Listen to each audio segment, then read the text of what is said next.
गुरुजी के साथ लगातार 20-22 साल तक रहने का मौका मिला, जो मेरे जीवन का अपने आप में एक अद्भुत सौभाग्य था। सबको मिलता नहीं, मुझे मिला। पास में जब पहली बार गया तो बिल्कुल साधारण से व्यक्तित्व लगे, कुछ खास नहीं। जैसे हर इंसान होते हैं वैसे ही वो भी थे।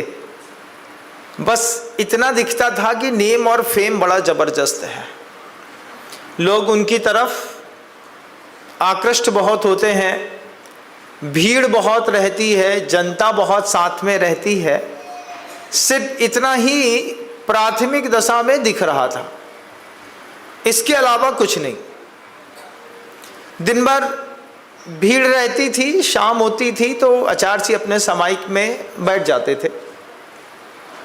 फिर कुछ दिन साथ में रहते रहते रहते, जैसे लोहार की दुकान में साथ में रहते रहते, सुनार की दुकान में साथ में रहते रहते, किराना वाले की दुकान में साथ में रहते रहते बच्चा सीख ही जाता है। कपड़े वाले की दुकान में रहते रहते व्यक्ति सीख ही जाता है, रहते रहते सीख जाता है। तो रहते रहते रहते देखा कि एक ऐसा व्यक्तित्व है वो, जिनकी हर चीज असाधारण है। सामायिक में बैठते शाम को 6:30 पौने 7 बजे, तो 10:15 बजे रात को सामायिक का आसन तोड़ते।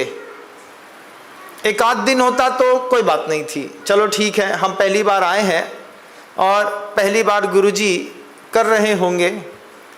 लेकिन जब आप उनको उस काम को करते हुए 365 दिन देखो, फिर 1 साल नहीं 20 साल तक देखो, तब ये समझ में आता है कि उन महान व्यक्तित्व की सामायिक ना होकर के असाधारण सामायिक थी।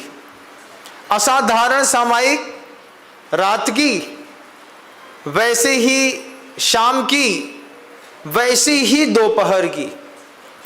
दुनिया का कितना भी महंगा व्यक्तित्व आ जाए, अगर वो 12:05 में सामायिक में बैठे हैं तो 1:45 से पहले वो नहीं उठने वाले।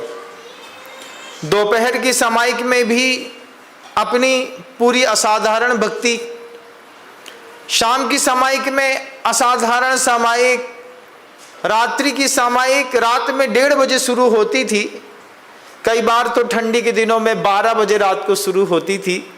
सुबह का 6:45 बज जाता था। एक आसन पर 7-7 घंटे बैठ करके उन्होंने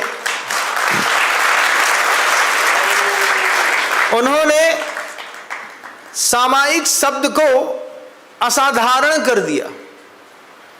जब आगम के द्वारा उपदिष्ट एक सामायिक शब्द को असाधारण सामायिक में बदल दिया, फिर एक चीज को असाधारण में बदला होता तो कोई बात नहीं थी। उन्होंने अपनी वंदना को भी असाधारण रूप में बदल दिया। भगवान के मंदिर गए, मंदिर में किसी ने कहा, महाराज 3री मंजिल पर 30-24 के जिनालय बने हैं या फिर 24 बनी हुई है, तो 24 अगर मान लीजिए आपको मिल जाए, आपके मंदिर में 24 हो और एक एक भगवान की प्रतिमा अलग अलग बैठी हो।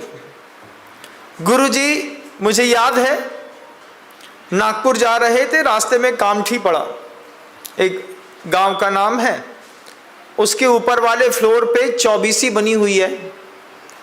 तो करीब 14 किलोमीटर सुबह चल करके आए थे।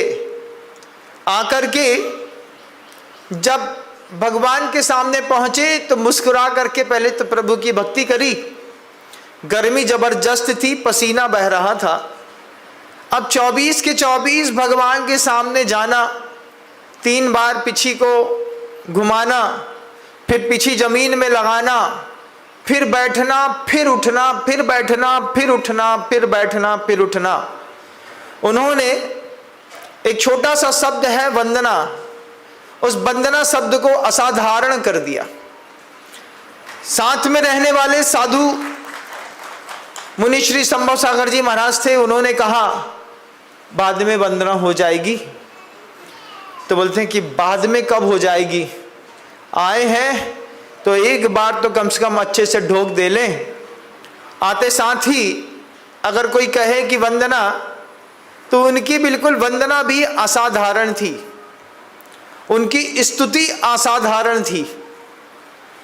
रामटेक में था, पेट में गुर्बर के थोड़े से विकार आ गया और वैद्य ने एक औषधि दी।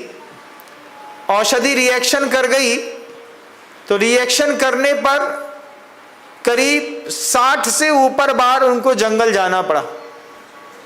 अगर आपको 6वीं बार जंगल जाना पड़े ना, 6वीं बार एक दिन में, तो मर्म स्थानों पर ठनका लग जाता है।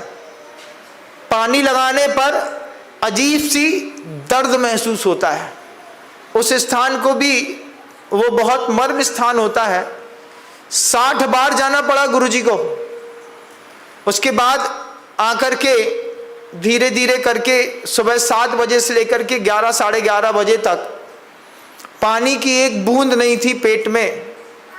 लेटे थे और लेटे लेटे कहते हैं साधुओं से, स्वयंभू स्तोत्र का समय हो गया है, स्वयंभू स्तोत्र सुना दीजिए। कौन बोल सकता है?